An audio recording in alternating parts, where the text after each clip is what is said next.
ന്യൂനപക്ഷ വേട്ടയ്ക്കുള്ള നിർബന്ധിത മതപരിവർത്തന നിരോധന ബില്ലുകളെക്കുറിച്ച് ഇപ്പോഴല്ലെങ്കിൽ പിന്നെ എന്നാണ് നാം ആകുലപ്പെടേണ്ടത്?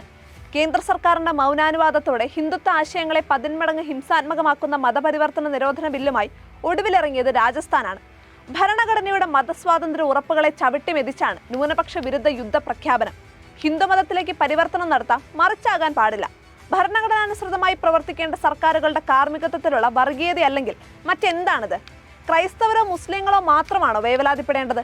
വർഗീയതയും അക്രമോത്സുകതയും ഭീഷണിയും കുത്തിനിറച്ച ഈ നിയമങ്ങൾ പാർലമെന്റിലും കോടതികളിലും യഥോചിതം ചോദ്യം ചെയ്യപ്പെടാത്തത് ഈ കിരാത നിയമത്തോളം ഭയാനകമായിരിക്കുന്നു. രാജസ്ഥാനിൽ ചൊവ്വാഴ്ച BJP സർക്കാർ പാസാക്കിയ നിർബന്ധിത മതപരിവർത്തന നിരോധന ബില്ലിൽ ജീവപര്യന്തം തടവ്, 1 കോടി രൂപ വരെ പിഴ, കൂട്ട മതപരിവർത്തനത്തിന് സ്വത്ത് കണ്ടുകെട്ടൽ എന്നിവയടക്കമുള്ള കടുത്ത ശിക്ഷകളാണുള്ളത്. അതേസമയം പൂർവിക മതത്തിലേക്ക് മടങ്ങുന്നവരെ ശിക്ഷയിൽ നിന്ന് ഒഴിവാക്കുമെന്നും നിയമത്തിലുണ്ട്. പൂർവിക മതത്തിലേക്കുള്ള മടക്കം എന്നാൽ ഘർവാപ്പസിയാണെങ്കിൽ ഹിന്ദുമതത്തിലേക്കല്ലാതെയുള്ള മതപരിവർത്തനങ്ങളെല്ലാം നിരോധിച്ചിരിക്കുന്നുവെന്നർത്ഥം.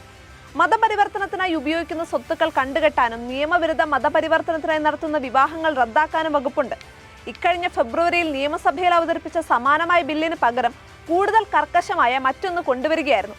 ഇതോടെ ഒഡീഷ, ഉത്തർപ്രദേശ്, അരുണാചൽ പ്രദേശ്, മധ്യപ്രദേശ്, ഹിമാചൽ പ്രദേശ്, ഗുജറാത്ത്, കർണാടക, ഹരിയാന, ഛത്തീസ്ഗഡ്, ജാർഖണ്ഡ്, ഉത്തരാഖണ്ഡ്, രാജസ്ഥാൻ എന്നീ 12 സംസ്ഥാനങ്ങളിൽ മതപരിവർത്തന നിരോധന നിയമം നടപ്പായി. ബില്ലിലെ അതീവ അപകടകരമായ മറ്റൊരു വകുപ്പ് ശ്രദ്ധിക്കാതെ പോകരുത്. ഈ നിയമത്തിനോ അതുപ്രകാരം സ്ഥാപിച്ച ഏതെങ്കിലും ചട്ടത്തിനോ ഉത്തരവിനോ അനുസൃതമായി സദുദ്ദേശത്തോടെ സ്വീകരിച്ച നടപടികളുടെ പേരിൽ ഏതെങ്കിലും അധികാരിക്കോ ഉദ്യോഗസ്ഥനോ പരാതിക്കാരനോ എതിരെ കേസോ പ്രോസിക്യൂഷനോ മറ്റു നടപടികളോ ഉണ്ടാകില്ല. അതായത് നിയമം ദുരുപയോഗിച്ചാലും സദുദ്ദേശത്തോടെയാണെന്ന ഒറ്റ മറുപടിയിൽ നിയമ പരിരക്ഷ ലഭിക്കും. വ്യക്തിവിദ്വേഷം തീർക്കാൻ പോലും പാകിസ്ഥാനിൽ ന്യൂനപക്ഷങ്ങൾക്കെതിരെ മതനിന്ദ, പ്രവാചക നിന്ദ, ദൈവദൂഷണം തുടങ്ങിയ വ്യാജ ആരോപണങ്ങളെ ഉപയോഗിക്കുന്നതിന്റെ ഇന്ത്യൻ പതിപ്പ്. ട്രെയിനിലോ ബസ്സിലോ പൊതുവിടങ്ങളിലോ വിദ്യാഭ്യാസ സ്ഥാപനങ്ങളിലോ ആശുപത്രികളിലോ ഉൾപ്പെടെ എവിടെയും അക്രമവും ആൾക്കൂട്ട വിചാരണകളും എളുപ്പമായി. കന്യാസ്ത്രീകൾക്ക് ജാമ്യം കിട്ടിയതൊക്കെ പഴങ്കഥയാകും. സംഘപരിവാർ ആൾക്കൂട്ടങ്ങളുടെ സദുദ്ദേശത്തിന് നിയമ പരിരക്ഷയും. മതപരിവർത്തനങ്ങൾ നിർബന്ധിതമാണോ എന്ന് കങ്കാരു കോടതികൾ തീരുമാനിക്കും. ഉത്തർപ്രദേശിനെ മാതൃകയാക്കി അടുത്തിടെ ഉത്തരാഖണ്ഡിൽ മതപരിവർത്തന നിരോധന നിയമത്തിൽ വരുത്തിയ ഭേദഗതി നടക്കുന്നതാണ്. ഡിജിറ്റൽ മാർഗങ്ങളിലൂടെ ഉൾപ്പെടെ ഒരു തരത്തിലും മതപരിവർത്തനത്തിന് പ്രേരിപ്പിക്കുകയോ ഗൂഢാലോചന നടത്തുകയോ ചെയ്യരുത്.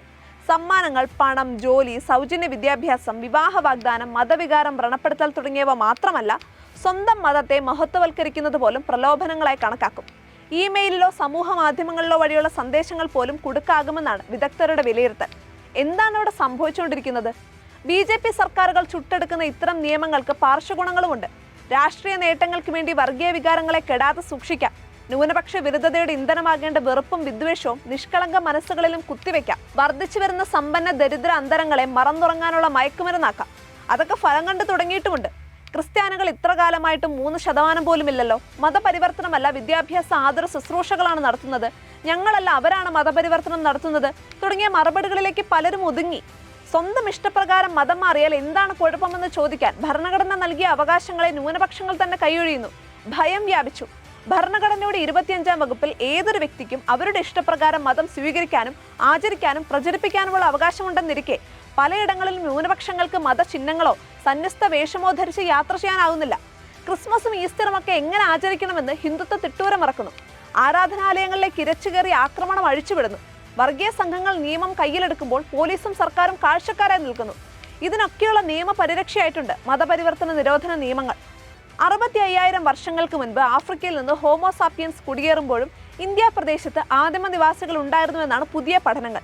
കുടിയേറ്റക്കാരിൽ ഒരു വിഭാഗം തങ്ങളാണ് യഥാർത്ഥ ഇന്ത്യക്കാരെന്നും തങ്ങളുടേതാണ് പൂർവിക മതം എന്നുമൊക്കെ അവകാശപ്പെടുന്ന മണ്ടത്തരങ്ങൾക്ക് ഒരു നരവംശ ശാസ്ത്ര ബലവുമില്ല. ആദിവാസികളും ദളിതരുമൊക്കെ ഹിന്ദുമതത്തിൽപ്പെട്ടവരായിരുന്നു എന്നതിന്റെ അയുക്തികൾ വേറെ. പക്ഷെ വർഗീയതയ്ക്കെന്ത് യുക്തി?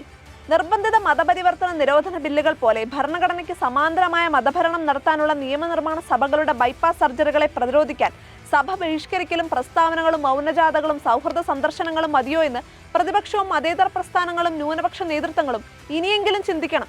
ഹൈന്ദവരിലെ ന്യൂനപക്ഷമായ ഹിന്ദുത്വർക്കും BJPയുടെ പുകമറപ്പുരകളിൽ ഉണ്ടുറങ്ങുന്ന ന്യൂനപക്ഷ ഇടനിലക്കാർക്കും അവരുടെ കെണിയിലായ നിഷ്കളങ്കർക്കും ഒഴിച്ചാൽ ആർക്കാണ് മതേതരത്വ ഭരണഘടന വേണ്ടാത്തത്?